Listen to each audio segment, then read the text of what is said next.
por nada estéis afanosos, sino que sean conocidas vuestras peticiones delante de Dios en toda oración. ¿En qué?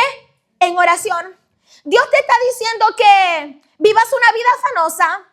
Dios te está llamando a que vivas una vida estresada, una vida llena de temores, una vida llena de miedos, que tengas miedo por tu presente o por tu futuro. No. Dios sabe cuáles son los compromisos que tú tienes. Dios sabe que todos los meses tú tienes una renta que pagar. Dios sabe, gloria al Señor, que todos los meses tú te tienes que alimentar. Gloria a Dios, porque Dios conoce tus compromisos.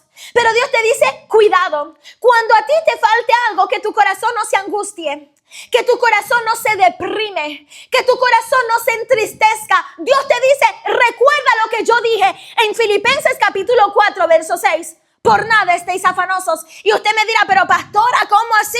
Es difícil usted decirme que por nada estéis afanosa. Yo sé. Pero la Biblia dice, ay, vive Jehová y vive mi alma, que si Dios es aquel que alimenta, dice la Biblia, a todos los animales salvajes, Dios alimenta a las flores salvajes, a las flores silvestres. Dios se ocupa de alimentar a todos esos animales que usted ve. Hermano, pues ¿cuánto Dios hará por ti que te ama, que tú eres su hijo? La Biblia dice, no solamente por nada estéis afanosos. Dios te dice, mi hija, mi hijo que tanto amo, no te preocupes. Ay, si te falta ropa.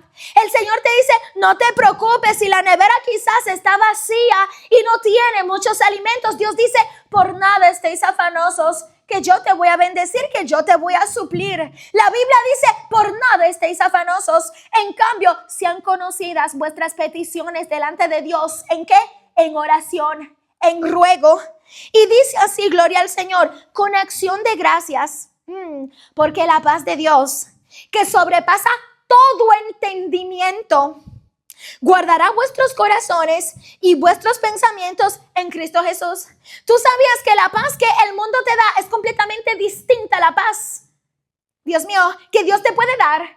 El mundo te da una paz que es temporal, una paz que depende de tus circunstancias, pero la paz que Dios te ofrece es una paz completamente distinta. Es una paz que no depende de lo que tú estás viviendo, no, es un fruto del Espíritu Santo, gloria a Dios. Y cuando la Biblia te dice, por nada estés afanoso, Dios te está diciendo, yo fui el que te creó. La Biblia dice que Dios mío santo, que Dios no solamente creó los cielos y la tierra, que Dios no solamente creó todo lo que nosotros podemos ver. La Biblia dice que Dios sabe la cantidad de cabello que usted tiene sobre su cabeza, hermano. Fíjate cómo es la perfección de todo lo que Dios hace. Y Dios sabe que quizás usted dirá, pero es difícil yo no preocuparme, es difícil yo no cargarme, si yo tengo muchos compromisos, sí. Eso se llama confianza en Dios. Dios quiere que en vez de tú estar afanoso, en vez de tú estar estresado, en vez de tú volverte todos los meses nervioso, Dios quiere que tú cambies la estrategia y que tú digas, no, este mes yo me voy a volver como soldado de Dios. Este mes yo voy a ser una guerrera de Jehová. Este mes yo voy a presentar todas mis peticiones delante de Dios. Porque yo no voy a dejar que el diablo a mí me turbe. Yo no voy a dejar que el diablo a mí ponga tristeza en mi alma. No sé dónde está la iglesia en esta hora. Te voy a decir algo. Una de las armas más poderosas que el diablo usa es poner ansiedad. Porque el diablo sabe que donde hay ansiedad, ningún cristiano puede ser eficiente en el mundo espiritual. ¿Por qué? Porque tú no vas a actuar conforme a lo que el Espíritu Santo te va a mandar a hacer. Usted va a actuar conforme a la ansiedad.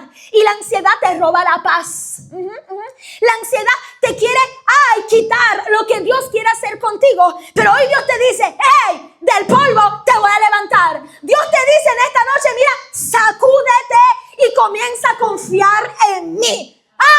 ¿Dónde está la iglesia que glorifique a Dios? Así es que dice la Biblia que Pedro estaba custodiado en la iglesia.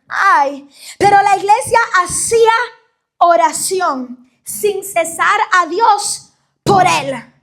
Mientras Pedro estaba en la iglesia no protestaba. No, la iglesia oraba por él. La iglesia intercedió por Pedro hasta que Dios descendió y derramó un milagro hasta que Dios los sacara de la iglesia. Pero te traigo buenas noticias aquí, porque lo que a mí me llama la atención de la historia no es solamente lo que Dios hizo con Pedro, de sacarlo de la cárcel. La Biblia dice, y oigan esto, que cuando Pedro sale de la cárcel, la Biblia dice que Pedro comenzó a predicar. Y cuando comenzó a predicar, de repente se convirtieron 3,000. Pero Pedro seguía predicando y otros 5,000 se convirtieron. Pero cuando Pedro predicaba, también menciona la Biblia que en aquel entonces hubo un hombre cojo que fue sanado por Dios. No sé si la iglesia aquí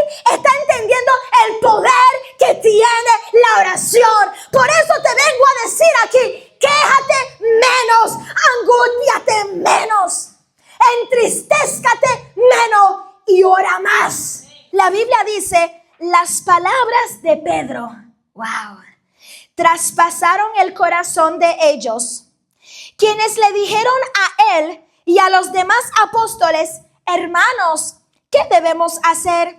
Y Pedro contestó, cada uno de ustedes debe arrepentirse de sus pecados y volver a Dios y ser bautizados en el nombre de Jesucristo para el perdón de sus pecados, porque entonces ustedes recibirán el regalo del Espíritu Santo. Que dice la Biblia, hermanos, que mientras Pedro predicaba, las palabras que estaban en Pedro traspasaron el corazón de ellos. No era Pedro, era la unción de Dios que estaba en Pedro, que hacía que cuando Pedro predicaba, cuando Pedro emitía el mensaje de parte de Dios, la gente eran convencidas y se arrepentían de sus pecados y seguían a Dios. Porque nosotros en nuestra humanidad, hermanos, nosotros no tenemos el poder de convencer a nadie. Pero dice la Biblia, vive Jehová y vive mi alma, que mientras Pedro oraba, no solamente la gente se convertían porque la unción que estaba sobre Pedro hacía que cuando Pedro hablaba, se les traspasaba las palabras en el corazón de la gente. ¿Cómo así? Esto quiere decir que cuando perdón, hermanos.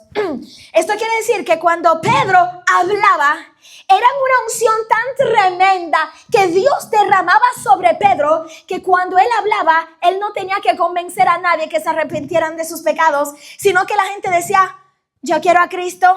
Amén. Pedro terminaba de predicar, aleluya, hacía el sermón, gloria al Señor, y venía la gente y decía, yo quiero conocer a Dios. Yo quiero el Dios que Pedro tiene, aleluya. Y esto lo hacía porque él tenía una vida ¿de qué? De oración. Le voy a decir algo y no quiero ofender a nadie, pero te voy a predicar con toda libertad. Aleluya. Hay gente que saben que la Biblia dice que un cristiano debe orar por lo menos 1 hora.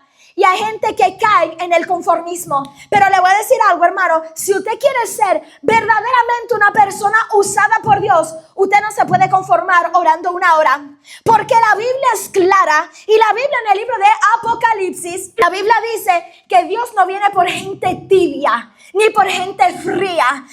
Porque la gente fría y tibia, Dios la vomitará de su boca, dice Apocalipsis. Pero Dios viene por un pueblo que no se conforma orando poco, sino un pueblo que hizo lo que la iglesia primitiva hacía en aquellos tiempos, que oraban, que rogaban y clamaban a Dios día y noche.